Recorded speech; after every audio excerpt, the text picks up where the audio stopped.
go. You look like you're in a Devo music video, dude. How do you feel about Kyle today? Yeah. Kyle hasn't taken a shot at me, so I'm not going to take a shot at him. But as soon as he do, Kay, I got it loaded up. I love it. We have a big show. So many highlights from last night. Go ahead, Kyle. Go ahead. Is it because there's no shots to be had? Oh. Maybe that's the thing. Excuse me, muscles. What? What?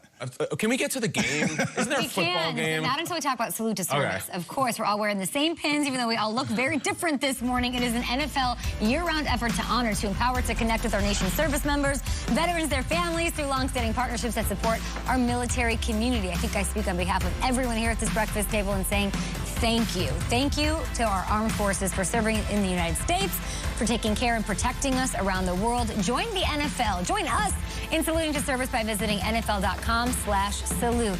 Okay, Lead Block highlights time. Titans, Colts. Should we get to it? Did this one go the way we all thought it would? I don't know about that. Let's go down to Nashville.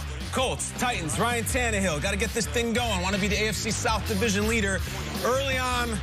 Look at this play. Naturally, Deontay Foreman, for everyone who started him in fantasy, big points early. They lined up Derrick Henry at fullback there and faked to him and threw to Foreman as a cool play. And so is this. Jonnu Smith with a walk-in or a skip-in. Jonnu almost got a little cute at the goal line there, but he runs it in. Not often you see that speed jet sweep to a tight end. No. Really cool, though. He has 7 touchdowns this year. That is the most among tight ends in the NIFL. And they were doing it all on motion. Colts went for it. They just said, I mean that metaphorically, I mean that literally. 4th and 2 in the third quarter, move the chains. We're going to go to Zach Pascal, 9 yards. 4 plays later, 4th and 1. Jonathan Taylor, move the chains. Frank Reich's just like, let's just do it. A lot of 4th downs, man. A ton. 4th and goal, though. Look what happens. Jordan Wilkins stuffed. This is a wild stat. Teams that go for it on 4th over 5 times are 1 in 37 over the last 12. It's too greedy. Yeah, analytics. But maybe not tonight. Analytics. Let's see. Analytics. We love it. Now, moving on to the special teams. This was not good. The Titans have a brand new punter. Again, it's Trevor Daniel. And look at this. He punts it 17 yards. Peter, in a game situation, could you catch a snap and punt it 17 yards in the NFL? I think I could. I don't want to insult Trevor Daniel, 3rd different punter. He knew it right away, too. He knew it right away. Oh, of course he did. Yes, punt, pass, and kick, I can go 20. Of course you could. Come on, Peter. I'm trying to hype you up. Touchdown, Nyheim Hines. All right, so we're showing a lot of Trevor Daniel. Nyheim Hines, I think, was the best player in the game last night. But Trevor Daniel, let's make up for it now. Trevor Daniel, oh, no. Welcome to the Titans, Trevor. That is blocked. And I want to give this gentleman credit. It was blocked by E.J. Speed. Best name in sports. That's unless it's Whitney Merciless, Peter. E.J. Speed, and it was recovered by T.J. Carey. Speed and Carey, it all sounds very 70s to me. Now, field goal attempt for Steven Gostkowski, has 3 Super Bowl rings. And he's really good at 50-plus, but he has been bad under 50. It's an odd thing. It's like a guy who can hit a 3-pointer but can't make a free throw. He misses again. That's his 8th of the season, most in the league by far. Phillip Rivers, who's Pittman? The Rook. Michael Pittman gets 100 yards on the day and a nice catch and run here. Doesn't quite have the biceps of his father, but he does have a really good game. Yeah. Here we go. And look at him. Brissett is in the game. 3rd and 1. At the goal line, and maybe the player's favorite player on the team, Jacoby Brissett. Look at him. It's always smiles and hugs, and he ices this thing as Phil Rivers hands out the handshakes. Guys, Colts in a blowout. 34-17 at Tennessee. Both teams 6-3. A.J. Brown, 1 catch, 21 yards. And a huge drop down the sideline early. Let's hear, though, from the winning quarterback, number 17, North Carolina State, Phillip Rivers. We just got to finish with touchdowns. That's going to be, at least that's my initial takeaway from tonight offensively. Other than that, we were very efficient and didn't punt it until the end. And we threw it well and ran it well. Everybody contributed. The guys up front played great. So I think the biggest thing is getting touchdowns down there in the red area. That'll be the biggest thing we can clean up.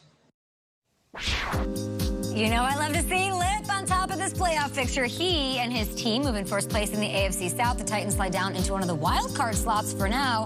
Nate, most impressive part of Indy's win last night? I would say Phillip Rivers in the offense. Now, Phillip Rivers wasn't blowing you away statistically, but yesterday I came on the show and I said the difference between him and the other older quarterbacks, Tom Brady, Drew Brees, he's wildly inconsistent. And that wasn't me taking a shot at him. It's just me being observant.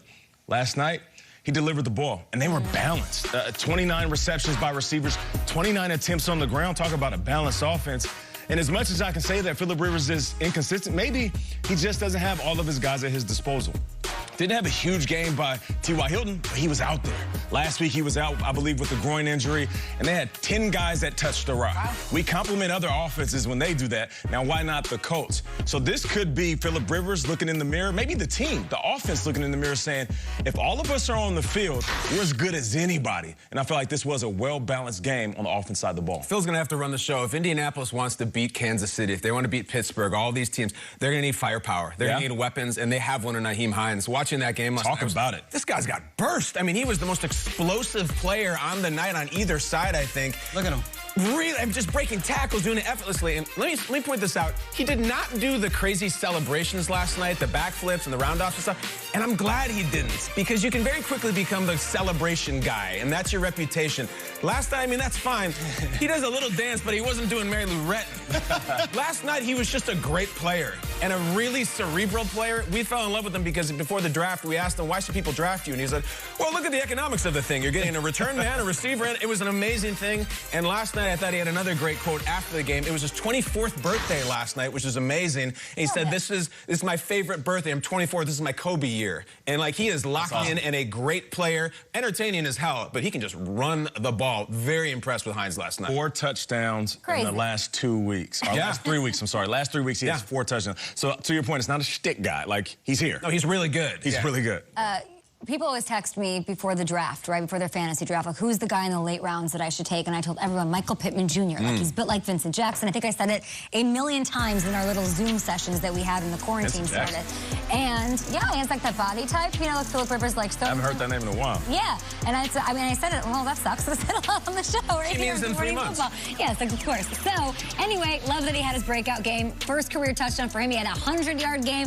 T.Y. Hilton looked good out there. Maybe the statistics didn't show up, but he had some really key first downs. I loved seeing that.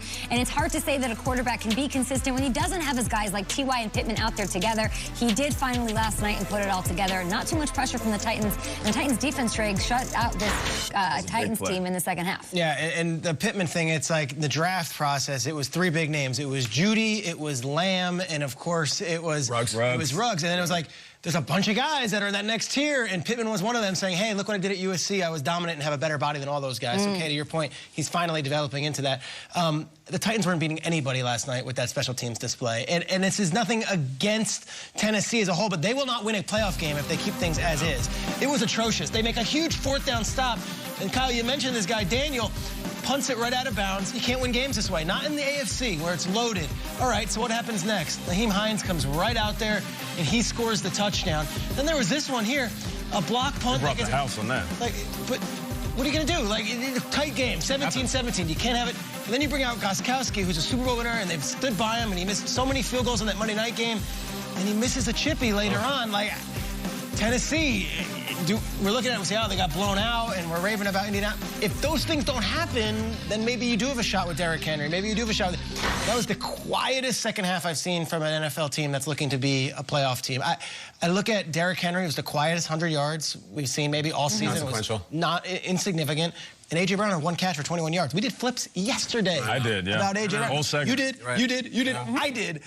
1 catch, 21 yards, you're not one of the best wide receivers, or at least you're not one of the best combos. That's not going to be acceptable. That's not going to win any playoff game. Well said. What did you make of Henry versus Leonard 5? It's Naheem Hines you're talking about this morning. Yeah, I know. I mean, it was kind of an afterthought. You know, it's to Peter's point. Derrick Henry's longest run was 20 yards. There was no memes. There's no gifs. Darius Leonard did his thing, and it was like a fight that you go and you want to knock out, and it just went to the cards. It was inconsequential. No doubt about it. And to your point, credit to the Colts special teams. Yeah. You get a new punter out there, right? He shanks one bad. And we're all like, whew, that's a terrible punt. So what do they do on the next one? Go after him. Send everyone. Wow.